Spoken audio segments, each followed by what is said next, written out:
Loss వేగస్లో the wizard of ఓజ్ని ఏదో కొత్తగా చూపిస్తున్నారట. ఇది మామూలు సినిమా స్క్రీనింగ్ కాదు. లాస్ వేగస్లో స్పియర్ అని ఒక కొత్త వెన్యూ కట్టారు కదా. ఆ విన్నాను, మొత్తం ఎల్ఈడి స్క్రీన్స్తో. అదే, అక్కడ ది విజార్డ్ ఆఫ్ ఓజ్ క్లాసిక్ స్టోరీని ఒక ఇమ్మర్సివ్ ఎక్స్పీరియన్స్గా మార్చారు. అంటే ఆడియన్స్ని ఆ కథా ప్రపంచంలోకి తీసుకెళ్లేలా. ఇమ్మర్సివ్ ఎక్స్పీరియన్స్ అంటే ఎలా ఉంటుంది అది? జస్ట్ పెద్ద స్క్రీనా? కాదు కాదు, అంతకన్నా చాలా ఎక్కువ. ఆర్టిఫిషియల్ ఇంటెలిజెన్స్ ఏఐ వాడారట story టెల్లింగ్లో.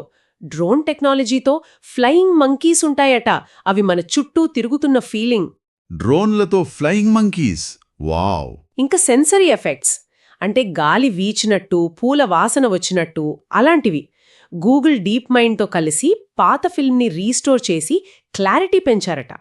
It's a multi sensory experience. అబ్బా, వింటుంటేనే గూస్ బంప్స్ వస్తున్నాయి. ఏదో సైన్స్ ఫిక్షన్లా ఉంది. పాత క్లాసిక్కి ఇంత మోడర్న్ ట్రీట్మెంటా? వాళ్ళ ఐడియా అదే.